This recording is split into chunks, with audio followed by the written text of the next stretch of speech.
வணக்கம். இது ராஜபிரியன் ரிவ்யூ. மாண்புமிகு தமிழக முதல்வர் திரு ஜோசப் விஜய் அவர்களுக்கு இனிய பிறந்தநாள் நல்வாழ்த்துக்கள். இன்னைக்கு சட்டமன்றத்தில் நடந்த சில சம்பவங்களை பார்ப்போம். குறிப்பாக எதிர்க்கட்சி தலைவர் உதயநிதி ஸ்டாலின் குஜிலி மஸ்து பண்ணிட்டுருக்காரு.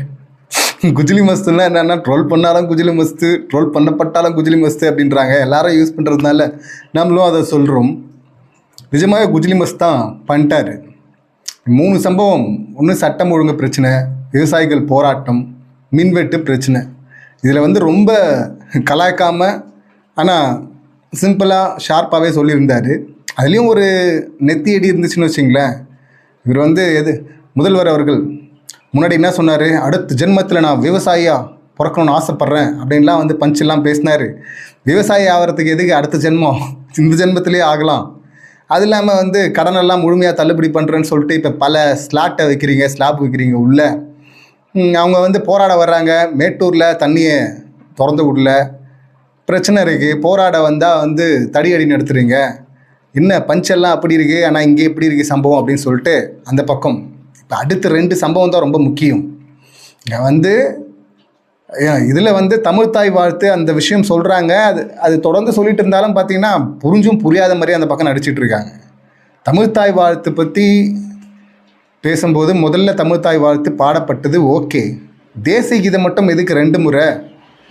அப்போ அதுவும் 2 முறை பாடலாம்ல. தமிழ்த்தாய் வாழ்த்தும் ஏன் 2 முறை? அவங்க 2 முறை தேசிய கீதம் சொன்னால் நீங்கள் 3 முறைன்னு சொல்ல வேண்டியதானே அப்படின்னு சொல்லிட்டு அடுத்த லெவலுக்கு போகிறாரு உதய் சார். ஆனாலும் பார்த்தீங்கன்னா உளறிட்டே இருப்பாங்கல்ல. ஆதவ் எழுந்துக்கிறாரு. எனக்கு சிரிப்பாக இருந்தது. நீங்கள் ஏன் சார் எழுந்துக்கிறீங்க அப்படின்னு. நான் வெளியில் பேசின மாதிரி இல்லை உருட்டின மாதிரி வெளியிலே உளருவா அப்படி. அது மாதிரி அங்கே உள்ள உருட்டலான்னு நினச்சாருன்னு தெரில. அவருக்கு பார்த்தீங்கன்னா இவருடைய கட்சியை சேர்ந்தவர் தானே அவைத்தலைவர். அவரே பார்த்தீங்கன்னா நங்குன்னு கொட்டுறாரு.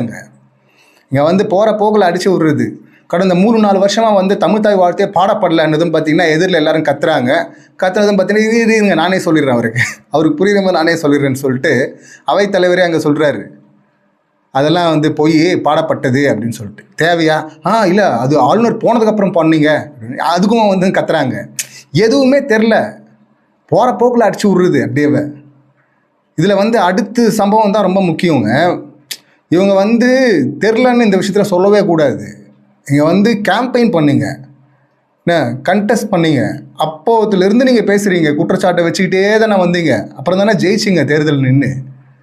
அப்புறம் எப்படி உங்களுக்கு அந்த தகவலே தெரியாமல் இருக்கும்? இப்போ உதய் சார் இங்கே நிறைய 200க்கும் மேலே பாலியல் குற்றங்கள் நடந்திருக்கு, 100க்கும் மேலே போக்சோ கேஸு. இதில் பார்த்தீங்கன்னா பண்ணுறதே அந்த குற்றவாளிகள் நிறையா பார்த்தீங்கன்னா டிவிக்கே ஆட்களாக இருக்கிறாங்க அப்படின்னு சொல்லும்போது அங்கே சபாநாயகர் சொல்கிறாரு, ஆதாரம் இல்லாமலாம் பேசக்கூடாது. நீங்கள் கரெக்டாக என்ன கேஸு, யார் பண்ணது அப்படின்னு சொல்லிட்டு பேரோட குறிப்பிட்டு பேசுங்க, என்ன ஸ்டேஷன் உட்பட பேசுங்க, என்ன ஊருன்னு சொல்லுங்கள் அப்படின்னு சொன்னதும் பார்த்தீங்கன்னா சட்டுன்னு அடிக்கிறார் உதயநிதி. அங்கே 4 கேஸை சொல்கிறாரு. 4மே பார்த்தீங்கன்னா தொடர்ந்து இங்கே பேசப்படுற கேஸு. இங்கே பொள்ளாச்சி மாதிரி சேலத்தில் நடந்திருக்கு. அப்புறம் ஆல்ரெடி சட்டமன்ற உறுப்பினர் சரவணன் நினைக்கிறேன், அப்போ அவர் மேலே வந்திருக்குது. யார் அந்த சார்லாம் கேட்டிங்களா, அந்த மாதிரி இந்த மேலிடம் அப்படின்னு அங்கேயும் கம்ப்ளைண்ட் வந்திருக்கு. இங்கே ஆல்ரெடி பார்த்தோம் கோவையில். அப்புறம் இங்கே அதான் ஸ்ரீவைகுண்டம் எம்எல்ஏல அது ஆலந்தூரில் ஒரு பகுதி செயலாளர். அப்புறம் பார்த்திங்கன்னா திருவாரூரில் ஒன்றிய செயலாளர் அப்படின்னு சொல்லிட்டு கரெக்டாக தரவுகளோடு அடிக்கிறாரு. எதுவுமே பேசல. அவரும் பார்த்திங்கன்னா அனுமதிக்கிறார் சபாநாயகர். ஃபஸ்ட்டு ஆதாரத்தோடு பேசுங்க, பொதுவாக சொல்லக்கூடாது அப்படின்னாரு. அப்படி சொன்னதும் பார்த்திங்கன்னா இவர் ஃபுல் டீட்டெயிலில் கொடுக்குறாரு. இப்போ உடனே ஆதவ பதில் சொல்கிறேன்னு 2 வயசு குழந்தை, இவங்க 3 வயசு குழந்தை இங்கே பாதிக்கப்பட்டதான் பாலியல் ரீதியாக துன்புறுத்தப்பட்டு கொல்லப்பட்டுச்சு குழந்தை. இப்போ இதை சொன்னதும் பார்த்தீங்கன்னா இவங்க 3 வயசு சொன்னதும் உடனே 2 வயசு குழந்தைகள்லாம் பார்த்தீங்கன்னா திமுக நிர்வாகிகள்லாம் இந்த மாதிரிலாம் பண்ணியிருக்கிறாங்க அப்படின்னா ஆதவ பேச பார்த்தீங்கன்னா அங்கேருந்து எதிரிலேருந்து கத்துவாங்கள்ல, ஆதாரத்தை கொடுன்னு கேட்பாங்கல்ல.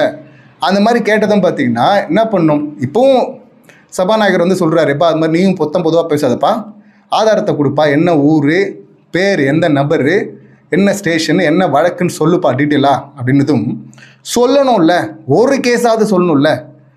ஏன்னா நீங்கள் தொடர்ந்து பேசிட்டு தெரியாது நாங்கள் போய் ஆய்வு பண்ணோம் அப்படின்லாம் இதில் சொல்ல முடியாது. ஏன்னா இதை தான் நீங்கள் இந்த குழந்தைகளுக்கும் பெரியவர்களுக்கும் நடக்கிற அந்த சம்பவங்கள்லாம் இருக்குல்ல, இந்த குற்ற செயல்கள், இதெல்லாம் சொல்ல முடியல. சிஎம் சார், சிஎம் அங்கிள் அப்படின்லாம் அண்ணன் பேசினார்ல, கூட நீங்களும் தானே இருந்தீங்க, நீங்களும் பேசுகிறீங்களே. இப்போ அமைச்சர் ரமேஷ் உட்பட இவரும் பேசியிருக்காரு ஆதவ் நிறைய இடத்துல. அப்போ பதில் சொல்லணும்ல, இந்த கேஸுங்க அப்படின்னு சொல்ல முடியலைங்க. கேட்டால் அவர் திரும்ப திரும்ப சொல்கிறார் ஆதாரத்தோடு சொல்லுங்கள் அப்படின்னு. சபாநாயகர் சொன்ன பிறகும் பார்த்தீங்கன்னா ஆதாரம் இருக்குது, அதை நான் நாளைக்கு வந்து சொல்கிறேன். நாளைக்கு வந்து சொல்கிறீங்களா? அப்போ நாளைக்கு இதை பற்றி பேசு. இங்கே வந்து ஒரே விஷயம் தானே சொல்லப்படுது. ஃபஸ்ட்டு உதய் சார் வந்து இங்கே மாதிரி கட்சி நிர்வாகிகளே இதெல்லாம் பண்ணியிருக்கிறாங்க, குற்ற செயலில் ஈடுபடுறாங்க அப்படின்னு சொல்லும்போது ஆதாரத்தை கொடுப்பா அப்படின்னு, ஆதாரத்தோட பேசுப்பா அப்படின்னு சொன்னதும் பார்த்தீங்கன்னா அவர் பேசுகிறார்ல. இப்போ அதே போல் எங்கள் ஆதாரத்தோட பேசுப்பான்னா ஒரு கேஸை கூட சொல்ல முடியல. இந்த யாரோ ஒரு இந்த எலெக்ஷன் டைமில் ஒரு பெண் வந்து சொல்லியிருப்பாங்கல்ல, 2 வயசு குழந்தைகள்லாம் பாதிக்கப்படுது, திமுக நம்மளுடைய ஆட்சிக்கு வந்தால் நாங்கள்லாம் மருந்து குச்சி சாக வேண்டிதான் குழந்தைங்களோட அப்படின்லாம் அந்த பெண் பேசியிருந்தாங்கல்ல. அவங்க எங்கே போனாங்கன்னு தெரியல அதுக்கப்புறம்.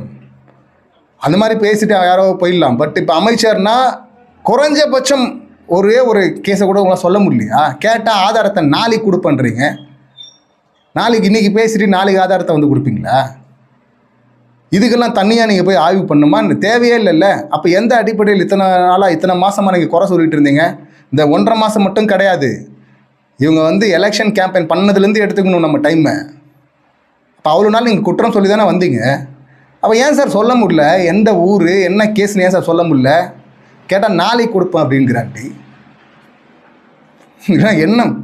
என்ன சொல்கிறது, எந்த லிஸ்ட்டில் வைக்கிறதுனே தெரில. அடுத்து பார்த்தீங்கன்னா கொட்டுவாங்கன்னவர் இவர் தான், நம்ம மாண்புமிகு மின்துறை அமைச்சர். ஆனால் அங்கேயும் பார்த்தீங்கன்னா செம்ம குஜிலி மசப்பட்டார் உதய் சார். இங்கே உதய் சாரும் சரி, சிவசங்கர் அவரும் பார்த்தீங்கன்னா சூப்பராக பண்ணியிருந்தார் முன்னாள் அமைச்சர். இங்கே வந்து ஃபீஸ் கேரியர் திருடுற அந்த காட்சியை வந்து வெளியிடுறீங்க, அது பகல் நல்ல வெளிச்சம் இருக்கும்போது. ஆனால் கரண்ட்டு கட் ஆகுறது பார்த்தீங்கன்னா நைட்டு. என்ன எக்ஸ்ட்ரா சர்க்கியூட்டு டைமர்லாம் எதாவது ஃபிக்ஸ் பண்ணிவிட்டு பயங்கர அட்வான்ஸ்டு டெக்னாலஜியாக இருக்காப்பா இது அப்படின்லாம் கலாய்க்கிறாங்க.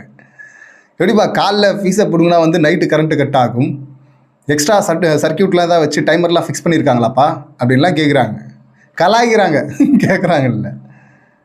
ஆனால் ஒரு உருட்டாக வெளியே உருட்டுறது. இதில் 2.5 லட்சம் கோடி கடன் இருக்குது, அவன்னா இதை ஒன்று எடுத்துக்கிறது, இன்னும் ஊட்டிடலாம் மக்களை ஏமாற்றலாம் வெளியே ஊட்டிகிட்டு இருந்தாங்கல்ல. அவர் சிவசங்கர் ரொம்ப தெளிவாக வச்சு செஞ்சு விட்டார். இந்த வெளியில் பேசுகிற மாதிரிலாம் இங்கே பேசிகிட்டு இருக்காது, இது சட்டமன்றம் இது. அது இல்லாமல் வந்து இங்கே வந்து கடன் இருக்குன்னுலாம் உளரக்கூடாது. இது வந்து சர்வீஸ் செக்டாரில் வந்து இங்கே லாபம் நஷ்டம்லாம் பார்க்க மாட்டாங்க. நஷ்டமாக இருந்தாலும் செஞ்சு தான் ஆகணும் சில விஷயங்களை. அப்போ செந்தில் பாலாஜி அவர் பேசும்போது சொல்லியிருந்தார், நாங்கள் வரும்போது கூட தான் கொரோனா பீக்கில் இருந்தது, அடுத்து என்னென்ன பண்ணோம் அப்படின்னு சொல்லிட்டு நடவடிக்கை எடுத்தோம்ல, சரி பண்ணோம்ல. அந்த மாதிரி வந்து வேலையை செய்யுங்க. முதல்ல டீம் மீட்டிங்கே போடல முதல்ல, அதை விட்டு வெளியே வந்து சும்மா பேசிகிட்டு இருக்கீங்க. அப்படின்னா இவர் ஆதாரத்தை கொடுங்கன்னா உடனே வந்து பார்த்திங்கன்னா நான் கைது பண்ணியிருக்கிறோம், ஒரு சில நாட்களில் பார்த்திங்கன்னா வெள்ளை அறிக்கை வெளியிடுவோம் அப்படிங்கிறாரு. ஒரு சில நாட்களா?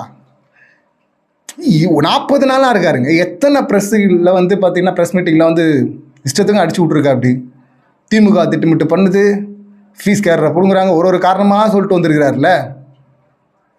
இப்போ வந்து இங்கே தரவுகளோட சொல்லணும், இங்கே தான் பேசணும், வெளியே பேசுகிறதெல்லாம் உருட்டு, இங்கே சட்டமன்றத்தில் பேசணும். இதையும் பார்த்தீங்கன்னா அவர் பேசின வார்த்தைகள்லாம் வந்து நீக்கிறார் சபாநாயகர். போகிற போக்குலெல்லாம் அடிச்சு விடாதீங்க, அப்புறம் கேஸ் இருக்கிற விஷயத்த இங்கே பேசாதீங்க, தேவையில்லாமல் ஆதாரம் இல்லாமல் பேசாதீங்கன்னு. ஒரு சில நாட்களில் வெள்ளை அறிக்கை வரும். வெள்ளை அறிக்கைலாம் வரட்டும். வெள்ளை அறிக்கையில் என்ன வந்துட்டு போகுது, ஏற்கனவே விட்டிங்கில் என்ன வந்துருச்சு அதெல்லாம் வரட்டும். ஆனால் உங்களுக்கு தெரியணும்ல, 40 நாள் ஆச்சுங்க வந்து என்ன பிரச்சனை, நிஜமாகவே இவங்க தான் பிரச்சனை பண்ணாங்கன்னா தரவுகளோட சொல்லணும்ல. அங்கே சொல்ல முடியல. கேட்டால் ஒரு சில நாளா, அவர் நாளைக்கா. இன்னொரு அக்கா இருக்காங்கல்ல, பயங்கரமான ஆள், தொழில்துறை அமைச்சர், அவங்க பார்த்திங்கன்னா 2 நாள் முன்னாடி வந்து ப்ரெஸ்ஸை மீட் பண்ணுறாங்க. இது முன்னாடியே வந்து இந்த கூட்டத்தொடர் எப்படி நடக்கும்னு சொல்லிட்டாங்க. ஆளுநர் மீதான நன்றி தெரிவிக்கும் தீர்மானம், அந்த தீர்மானத்தில் என்னெல்லாம் இருந்துச்சோ அதை பேசி அப்படியே டச் பண்ணி எக்ஸ்ட்ராவாக நடுவில் 2 போட்டு குத்துறாங்க இந்த சைடு எதிர்கட்சி. ஸோ முதல்ல இங்கே வந்து கேள்வி பதில் செஷன் கிடையாதுன்ட்டாங்க. சரி, ஆனால் ஆளுநர் மீதான அந்த உரை மீதான அந்த நன்றி தெரிவிக்கும் விஷயத்தில் அதில் விமர்சிக்கலாம்ல, விமர்சனம் பண்ணலாம்ல அப்படின்னு சொல்லிட்டு அந்த பாயிண்ட்டை எடுத்துகிட்டு இங்கே கனெக்ட் பண்ணி அடிக்கிறாங்க. இந்த சைடும் பார்த்திங்கன்னா நிறைய பேர் பதில் பேசுகிறாங்க.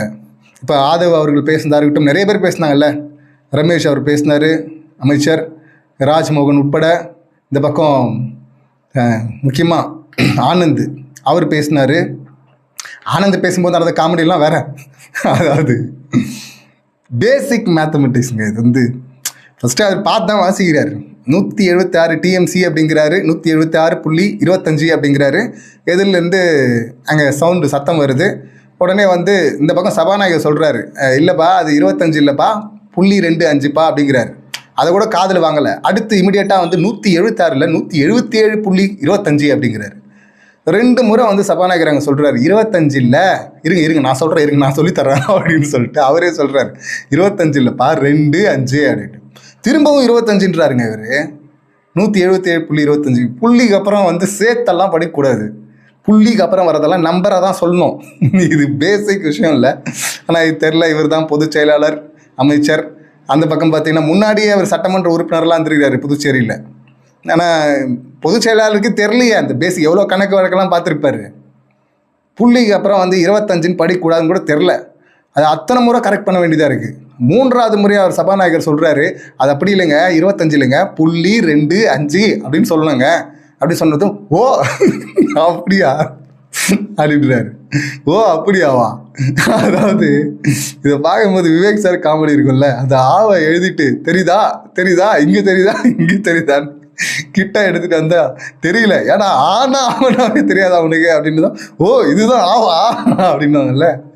அந்த மாதிரி தான் இது. ஓ புள்ளிக்கு அப்புறம் 25 சொல்லக்கூடாது, 2.5 தான் சொல்லணுமா அப்படின்னு இந்த காமெடி. இதில் வந்து இந்த அமைச்சர்கள் கீர்த்தனா இவங்க ரீல்ஸ்லாம் போட்டு ட்ரோல்ஸ் பண்ணப்பட்டாங்க. இவங்களோட ஹிஸ்ட்ரியிலாட்டு பயங்கர காமெடி. வந்த இந்த 40 நாள்லேயே பார்த்தீங்கன்னா முதல் பெண் அமைச்சர்னு உருட்டினானுங்க. அப்பயே வச்சு செஞ்சாங்க எல்லாரும். அதுக்கப்புறம் பார்த்தீங்கன்னா அந்த சர்டிஃபிகேட் எடுத்துகிட்டு வராமே நேராக சட்டமன்றத்துக்கு பதவியேற்பு விழாவுக்கு வந்தாங்க. அப்பயும் ட்ரோல் பண்ணப்பட்டாங்க. அதுக்கப்புறம் வந்து ரீல்ஸ் போட்டாங்க. அப்பயும் ட்ரோல் பண்ணப்பட்டாங்க. இன்வெஸ்டர்ஸை இழுக்கிறதுக்கு ரியல் எஸ்டேட் ஆடு மாதிரி ரீல் போட்டாங்க. அப்பயும் ட்ரோல் பண்ணப்பட்டாங்க. ஸோ அது மட்டும் இல்லாமல் கோவையில் இந்த மாதிரி ஒரு சம்பவம் நடந்திருக்கு, ஒரு சிறுமி பாதிக்கப்பட்டிருக்கிறாங்க அப்படின்னு சொல்லிட்டு, கொலை செய்யப்பட்டிருக்கிறாங்க அப்படின்னு சொல்லும்போது சிரிச்சிட்டே அப்பயும் விமர்சனம் பண்ணப்பட்டாங்க. இங்கே வந்து பார்த்திங்கன்னா முதல்ல இதுவும் பார்த்திங்கன்னா அவங்க பதில் சொல்ல வேண்டிய விஷயம். ஆனால் அதெல்லாம் இல்லை. அதுக்கப்புறம் வந்து அவங்க டான்ஸ் ஆனது, ரீல்ஸு இதெல்லாம் வந்தது, நிறைய ட்ரோல் பண்ணப்பட்டாங்க. நிறைய இங்கே இருக்கிற கம்பெனிஸ் எல்லாம் ஆந்திரா கிளம்பிடுச்சிங்க, 4-5 கம்பெனி அப்படின்னு சொல்லிட்டு தொடர்ந்து குற்றச்சாட்டை வச்சுட்டு இருந்தாங்க. இப்போ இதை பற்றி கேட்கும்போது 2 நாள் மட்டும் என்ன சொல்லியிருந்தாங்க ப்ரெஸ்ஸில், கிளியராக தெரியும் இந்த கூட்டத்தொடரில் வந்து கேள்வி பதில் கிடையாது அப்படின்னு. அவங்க கேள்வி கேட்கட்டும், அப்போ நான் பதில் சொல்கிறேன், இங்கே நான் சொல்ல மாட்டேன், என்கிட்ட ஆதாரம் இருக்குது அப்படின்னு. ஆதாரம் இருந்தால் ப்ரெஸ்லேயே கொடுத்துருக்கலாம். ஆனால் கொடுக்க மாட்டாங்களாம். இங்கே சொன்னால் வந்து பாதி பேருக்கு தான் போவோம், மீதி பேருக்கு போகாது. நான் சட்டமன்றத்தில் அவங்க கேள்வி கேட்கட்டும் எதிர்க்கட்சி, அப்போ வச்சுக்கிறேன், ஆதாரத்தெல்லாம் நான் வச்சுட்டு இருக்கிறேன் அப்படின்லாம் சொன்னாங்க. இன்றைக்கி பார்க்கும்போது உதய் சார் அதை கேட்குறாரு. இங்கே வந்து இங்கே இருக்கிற நிறைய வந்து ரிப்போர்ட்ஸ்லாம் வருது, நிறைய செய்தித்தாள்கள் நியூஸ்லாம் வருது. இங்கே இருந்த கம்பெனிஸ்லாம் வந்து பார்த்திங்கன்னா ஆந்திரா கிளம்பி போயிட்டுருக்காங்க அப்படின்னு சொல்லிட்டு. இதை சொன்னதும் நான் பதில் சொல்கிறேன்னு ஏஞ்சிருந்தா அங்கே வந்து அனுமதி கொடுத்துருக்க போகிறாங்க. ஏன்னா இவங்க ஆளுங்கட்சி அமைச்சிருங்க. இவங்க மற்றவங்கெல்லாம் எழுந்து பதில் சொன்னாங்களே, மற்றவங்கெல்லாம் இப்போ அவர் பேசும்போது, உதய் சார் பேசும்போது நிப்பாட்டி தானே பதில் சொல்ல வச்சாங்க. இப்போ அதே போல் வந்து எழுந்து நான் சொல்கிறேன்னு சொல்லியிருந்தா ஓகே சொல்லுங்கள், கொஞ்சம் 1 நிமிஷம் இருங்க அப்படின்னு சொல்லியிருக்க போகிறாங்க. ஆனால் அங்கே சொல்லவே இல்லைங்க. இவங்க வாயே திறக்கல. முன்னாடி சவால் விட்டாங்க. இப்போ எப்படி வந்து இந்த கூட்டத்தொடரில் வந்து அவங்க கேட்க முடியாதுல்ல. கடைசி நாள் வந்து முதல்வர் வந்து பதில் சொல்லுவார், அதோட முடிஞ்சிடும். அதுக்கப்புறம் அடுத்த கூட்டத்தொடரில் தானே, ஸோ அதனால் இன்னும் டைம் இருக்குல்ல அப்படின்னு நினச்சாங்க போல இருக்குது. அதனால் 2 நாள் முன்னாடி பேசும்போது நான் ப்ரெஸ்லாம் சொல்ல மாட்டேன், நான் சட்டமன்றத்துக்குள்ளே தான் சொல்லுவேன், சரியான மேடையில் தான் சொல்லுவேன், அப்போ தான் எல்லாருக்கும் போய் சேரும் அப்படின்லாம் ஊட்டிட்டு இன்றைக்கி அவர் க்ளீனாக கேட்குறாரு. நானும் வந்து பார்க்குறேன், எங்கடா இவங்க பதில் சொன்ன வீடியோவை காணோமே அப்படின்னு சொல்லிட்டு. ஏன்னா பதில் சொல்ல என்ன ஆச்சு அப்படின்லாம் பார்த்துட்டு இருந்தா சட்டமன்றத்துக்கு வெளியில் வந்து ப்ரெஸ்ஸுக்கிட்ட வந்து நான் என்கிட்ட ஆதாரம் இருக்குன்னு காட்டுனுங்கிறாங்க. நீங்கள் எங்கே பேசணும்? இதெல்லாம் கேட்க மாட்டேங்கன்னு நினச்சிங்க. சரி கேட்டாங்க, கேட்க மாட்டாங்கன்னு நினச்சாங்க. எதிர்க்கட்சி தலைவர் கேட்டார். நீங்கள் உடனே அங்கேயே எந்திரிச்சு என்கிட்ட ஆதாரம் இருக்குன்னு பேசியிருக்கணும்ல. உண்மையாக ஆதாரம் இருந்தால் இங்கே வந்து வெளியில் ப்ரெஸ்ஸில் வந்து எதோ பேப்பரை வந்து ஜூம் பண்ணிங்கன்னு காட்டுகிறாங்க. பவர் பாயிண்ட் ப்ரெசன்டேஷனு அப்படி தானே இருக்காது. நீங்கள் அங்கே பேசியிருந்தா அவங்க தரவுகளோட பதிலடி கொடுத்துருப்பாங்க. ஆஹா இங்கே கேட்டாங்களே செக்யூரிட்டி, நம்ம இங்கே பேசினா நம்மளை வச்சு செய்வாங்க அப்படின்னு சொல்லிட்டு பயந்துட்டாங்களான்னு தெரில. அதான் வெளியே வந்து ஊட்டிகிட்டு இருக்கிறாங்க ப்ரெஸ்ஸுக்கிட்ட வந்து. திரும்ப நான் ப்ரெஸ்ஸில் பேச மாட்டேன்னு சொல்லிவிட்டு சட்டமன்றத்தில் தான் பேசுவேன்னு அடம் பிடிச்சிட்டு இப்போ திரும்ப வந்து சட்டமன்றத்தில் பேசாமல் கேள்வி கேட்டது வெளியே வந்து ப்ரெஸ்ஸில் பேசிகிட்டு இருக்காங்க. ஆதாரம்னு சொல்லிட்டு ஒன்று காட்டுறாங்க. கேட்டால் ஆரம்பிக்கிறதே பார்த்தீங்கன்னா போன ஆட்சியில் பார்த்தீங்கன்னா அது எத்தனை கம்பெனி போயிடுச்சு தெரியுமா? 25 கம்பெனி போயிடுச்சு. மேடம் கேள்வி அது இல்லை. நீங்கள் வந்ததுக்கப்புறமா ரீல்ஸ்லாம் போட்டிங்களே இன்வெஸ்டர்ஸை எடுக்கிறேன் அப்படின்னு சொல்லிட்டு 4-5 கம்பெனி வெளியே போயிடுச்சுன்னு சொல்கிறாங்களே, பதில் சொல்லுங்கன்னா போன ஆட்சிக்கு போயிடுது, உடனே திமுக மேலே பழிபட போயிடுது. அதுக்கப்புறம் கேட்குறாங்க, சரிங்க நீங்கள் வந்த ரிப்போர்ட்டர்ஸ் ரொம்ப தெளிவாக கேட்குறாங்க, நல்லா கேட்டாங்க, வச்சு செஞ்சாங்க. நீங்கள் வந்ததுக்கு அப்புறமா நீங்கள் பேசின அந்த 4-5 கம்பெனி பேராக சொல்லுங்களேன் அப்படின்னு கேட்டால், அதான் சொன்னனே அப்படின்னு சொல்லிட்டு பேப்பரை திருப்பினுக்கிறாங்க. பேப்பரை இதுக்கு எதுக்குங்க திருப்பணும்? கேட்டதே ஒரு 4 கம்பெனி பேர் தானேங்க. நீங்கள் வந்து 40 நாள் ஆச்சுங்க, ஃபாரின்லாம் போயிட்டு வந்தீங்க. அதெல்லாம் முன்னாடியே எம்ஓயு போடப்பட்டது போன ஆட்சியிலே. அதுக்கெல்லாம் போயிட்டு அங்கே போயிட்டு ரீல்ஸ் மாதிரி ஃபோர்ஸ்லாம் கொடுத்துட்டு இருந்தீங்க அங்கே, அப்படியே ஜெயிச்சிட்ட மாதிரி. இதில் அங்கே உருட்டெல்லாம் வேறு. 6000 கோடிக்கு வந்து பார்த்திங்கன்னா என்கொயரி வந்திருக்கு, இன்னும் அதாவது கொரி பண்ணியிருக்கிறாங்களாம். நாங்கள் வந்து ஆர்டருக்கு நடக்கிறதுக்கு முன்னாடியே சொல்லிடுறது, சைன் ஆகிறதுக்கு முன்னாடியே. சரி, அங்கே உருட்டினாங்க. இப்போ வந்து கேட்கும்போது 4 கம்பெனி பேரை சொல்லுங்கள் நீங்கள் பேசின கம்பெனின்னா, அதுக்கு எதுங்க பேப்பரை போட்டு திருப்பிட்டு இருக்கீங்க? 4 கம்பெனி நீங்கள் சொல்லாமல் இந்த கம்பெனியில் பேசினேன், இந்த கம்பெனியில் பேசினேன், இந்த கம்பெனியில் பேசினேன், ஒரு கம்பெனி பேரை சொல்கிறதுக்கு என்னங்க? இதுக்கும் வந்து பின்னாடி ஒருத்தர் வந்து எழுதி கொடுத்து அதை தான் வாசிக்கணுமா? புரட்டுறாங்க, பேப்பரை போட்டுகிட்டே இருக்கிறாங்க. போட்டி கடைசியாக பார்த்தீங்கன்னா ராயல் என்ஃபீல்டுன்னு ஒரு பேர் தான் வருது வாயில். அதுக்கும் பேப்பரை புரட்டினதுக்கப்புறம் இது இங்கே நீங்கள் வந்து தனியாக ஒன்வேயில் பேசிட்டு போயிடுவீங்க. இங்கே சட்டமன்றத்தில் பேசிதுன்னா தெரியும் என்ன நடந்துச்சு, போன ஆட்சியில் எந்த கம்பெனிலாம் வெளியே போச்சு, ஏன் போச்சுன்னு அவங்க பதில் சொல்லுவாங்கள்ல. கேட்டால் வந்து நான் கேட்கணும்னு நினச்சேன், ஆனால் அவர் எதிர்கட்சி தலைவர் பேசிட்டு அவர் பண்ணி போயிட்டார். திரும்ப இந்த ஒரு உருட்டியே எத்தனை நாள் உருட்டுவீங்க? லாஸ்ட் டைமே பார்த்தீங்கன்னா ஓட்டெடுப்பு, நம்பிக்கையில்லா தீர்மானம், அதன் மீதான ஓட்டெடுப்பு நடக்கும்போது வெளிநடப்பு பண்ண போகிறோம் முன்னாடியே சொல்லிட்டாங்க. உங்கள் ஆட்சிக்கு தொந்தரவு நாங்கள் இருக்க மாட்டோம், நீங்கள் ஆட்சி செய்யணும் நீங்கள் 6 மாதம் அப்படின்னு சொல்லிட்டு. அப்போ வெளிநடப்பு பண்ணுறதுக்கு முன்னாடி அவர் பேசிட்டு போகிறாரு. அதுக்கப்புறமா இவங்க பேசியிருக்கலாம். அதை விட்டு எக்ஸ் தளத்தில் வந்து பதில் போட்டிருந்தாங்களே ட்விட்டரில் நைட்டு வந்து. இப்போ அந்த மாதிரி தானே இங்கே இருக்குது. அவர் இந்த மாதிரி குற்றச்சாட்டை வச்சதும் உடனே எந்திரிச்சு நான் பதில் சொல்கிறேன்னாக்கா அங்கே வந்து சபாநாயகர் அனுமதி கொடுத்துருக்க போகிறாரு. அங்கே பேசாமல் விட்டுட்டு இப்போ இங்கே வந்து பேப்பர் எடுத்து திருப்பிட்டு இருக்கிறாங்க. இவங்ககிட்ட கேட்குறாங்க சிம்பிள் கொஷின், 4 கம்பெனி பேரை சொல்லுங்கன்னா அதுவே வரலன்னா அதிலே தெரியுது எந்த அளவுக்கு நீங்கள் அப்டேட்டாக இருக்கிறீங்க அப்படின்னு. என்ன உருட்டு அப்படின்றது தெரியல. இன்னொரு பக்கம் அவர் வேற ரமேஷ் அவருக்கும் பேசியிருந்தார். அவர் உருட்டும் அதே தான். இங்கே கேட்கப்பட்டது பார்த்திங்கன்னா, கோயில் நிதியை எடுத்துட்டு கோயில் அந்த அறக்கட்டளைகள் சார்பாக இங்கே நிறைய பள்ளி கல்லூரிகள்லாம் நடக்குது, அதுக்கெல்லாம் யூஸ் பண்ணக்கூடாது அப்படிங்கிறது தான் சிலருடைய வாதமாக இருந்தது. அதே போல் வந்து மண்டபங்கள், இப்போ கார் பார்க்கிங்க்கு வந்து 10 கோடி ரூபா செலவு பண்ணிட்டாரு அப்படிங்கிறாரு. கார் பார்க்கிங்க்கு அந்த நிதி யாருக்கு போகுது? கோயிலுக்கு தான் திரும்ப வரப்போகுது. அதை வச்சு அந்த கோயிலுக்கு தான் செய்ய போகிறாங்க தேவையான விஷயங்களை. அது டூரிஸ்ட் பிளேஸில் கார் பார்க்கிங் அப்படிங்கிறது ரொம்ப அவசியம் இல்லாது, அது வர்ற பக்தர்களுக்கும் யூஸ் ஆகும் உள்ளது. இது கூட தெரியாமல் பார்த்தீங்கன்னா அவர் இஷ்டத்துக்கும், அதாவது இது வந்து சர்வீஸ் தான், இங்கே வந்து லாபம் எல்லாம் பார்க்கக்கூடாதுன்றது இங்கே வந்து உருட்டு. இவர் இந்த பக்கம் சர்வீஸ் பார்க்க வேண்டிய இடத்துல இங்கே வந்து நஷ்டத்தில் போகுது அப்படின்னு சொல்லிட்டு அவர் நிர்மல் சார் அவர் ஒரு உருட்டு அந்த சைடு. என்னத்தை சொல்கிறது, எழுந்து ஒழுங்காக பதில் கூட சொல்ல முடியல, அப்படியே தந்தி அடிக்கிற ஆதவ் சார் அப்படி உளர்றாரு. ஆதாரம் இல்லாமல் கேட்டால் எதையுமே இவங்களை விமர்சனமே பண்ண முடியாது போல. எதை கேட்டாலும் நான் சகுந்த மேடையில் சொல்லுவேன், ஒரு சில நாளில் சொல்லுவேன், நாளைக்கு சொல்லுவேன், 6 மாதம் கழிச்சு பாருங்கள், இதுவே பதில் 1.5 மாதத்துக்கு அப்புறமா. ஸோ அதான் குஜிலி மஸ் தான் பண்ணிட்டாங்க. இங்கே வந்து மின்வெட்டில் வந்து பார்த்திங்கன்னா சரியான பதில் இல்லாமல் கடைசியாக ஒன்று எடுத்துப்பாங்க, இவங்களுடைய ஆயுதம் ஒன்று வச்சிருக்கிறாங்க, திமுக மேலே குறை சொல்லுவாங்க, அதை தான் சொல்லிட்டு இருக்கிறாங்க அப்படின்னு. அந்த லெவலில் தான் இருக்குது. ஆதாரமும் ஒன்று கொடுக்க போகிறதில்ல. இப்போ இவங்களை எப்போ தான் பேசுறது? 6 மாதம் கழிச்சு பேசினா அப்பயாவது அமைதியாக இருப்பாங்கன்னா அப்பயும் போயிடுவாங்க திமுகவுக்கு. இன்னும் 5 வருஷம் இருந்தாங்கன்னா 5 வருஷமும் இவங்க திமுக தான் சொல்ல போகிறாங்கல்ல.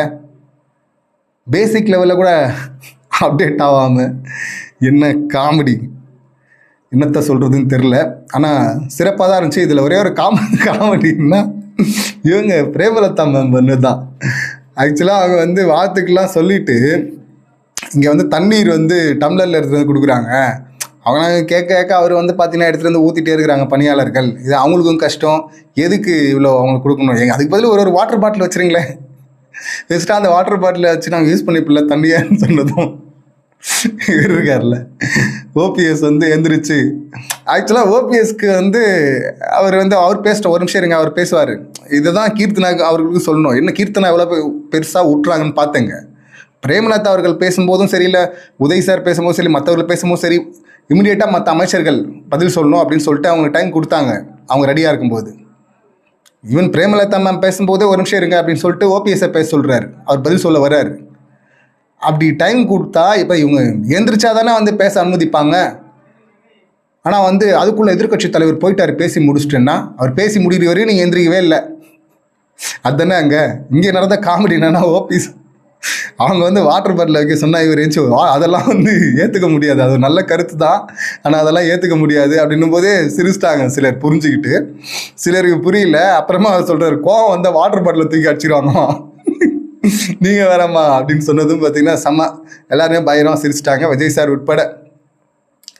ஏன்னா நடக்கும்ல, இவங்க சேரை தூக்கி அடிச்சிருக்கிறாங்க, மைக்கை தூக்கி அடிச்சிருக்கிறாங்க. இப்போ வாட்டர் பாட்டில் எல்லாருக்கிட்டே வாட்டர் பாட்டில் தான் தூக்கி அடிச்சிட்டு போகிறாங்க. அமைதியாக நீங்கள் வேறு அடிக்கணும்னா டம்ளரை கூட அடிக்கலாம்ன்றாங்க. டம்ளர்னா அங்கே ஒன்று இங்கே ஒன்று தான் இருக்குது.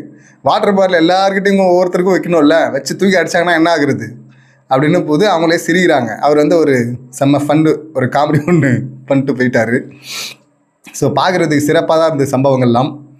இந்த சம்பவங்களில் ஒன்றே ஒன்று தான் தெரியுது, பேசுகிறேன். இன்னொன்று முக்கியமாக ராஜ்மோகன் சார் இப்போவும் அந்த உதய் சார் பேசும்போது சோஃபா மாடலில் சொல்லிட்டு தான் இருக்கார்.